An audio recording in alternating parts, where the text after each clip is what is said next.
वो फेज़ था जब मुझे एहसास हुआ कि मैंने कितनी बड़ी गलती कर दी। क्यों?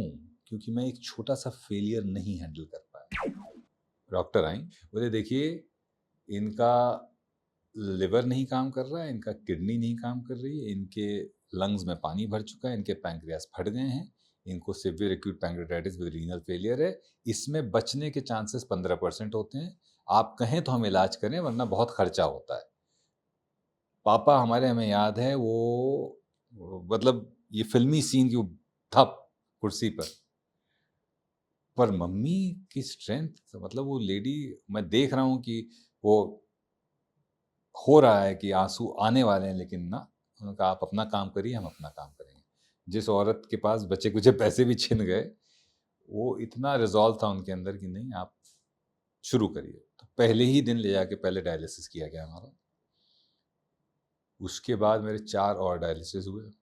मेरी वज़न आई थिंक 50-52 किलो हो गया, खाना कुछ जा नहीं रहा था, लंग्स में पानी इन्फेक्शन बढ़ता जा रहा था, मेरा क्रेटिनिन लेवल जो किडनी का फंक्शन का इंडिकेटर होता है, जनरली 1.5 तक ठीक माना जाता है, उसके ऊपर इन्फेक्टेड माना जाता है। 3 के आसपास आपकी किडनी खराब है। मेरा 8 नहीं वाह! 8.5 के आसपास था। और भी सारे मार्कर्स मतलब भयंकर हिले हुए। रोज़ डॉक्टर आते थे, देखते थे, वही सेम, वही सेम, वही सेम। और इसमें इस बीमारी में अनफॉर्चुनेट पार्ट ये होता है कि आप पूरे होशो-हवास में रहते हैं। पूरे होशो-हवास में मैं सारे दर्द का अनुभव कर रहा हूँ। मैं अपने परिवार वालों की परेशानी देख रहा हूँ। मैं इंटेंसिव क्रिटिकल केयर यूनिट में हूँ, जहाँ पर सिर्फ़ बिगड़े हुए केसेज़ आ रहे हैं। मेरे सामने रोज़ एक आदमी मर रहा है। तो मेरे अंदर जो बचा-कुचा रिज़ॉल्व था, वो मैं लाशें देख-देख कर टूटता जा रहा है। कोई बर्न का केस आ रहा है, कोई सिरोसिस का केस आ रहा है।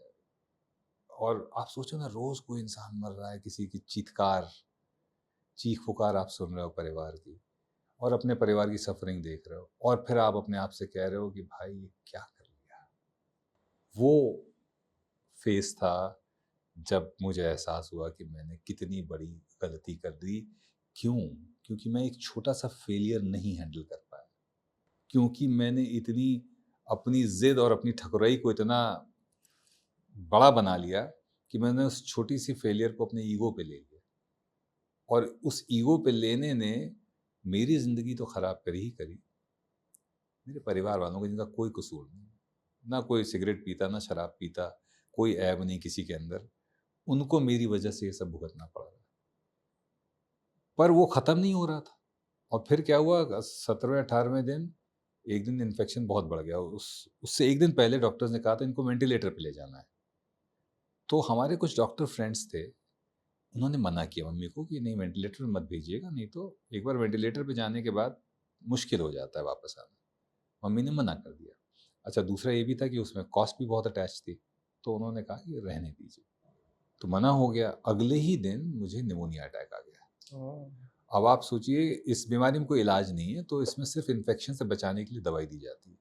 और मेरे इतने ज़्यादा वो सब हो चुके थे कि और क्योंकि लिवर भी नहीं काम कर रहा था बहुत, तो एक सीवीपी देते हैं यहाँ से, बेसिकली हार्ट में मेडिसिन पंप करने के लिए। तो यहाँ पर एक इंसिशन करके एक वो लगाया गया था और उससे दवा दी जाती थी कॉन्स्टेंटली जो हार्ट में जाती थी।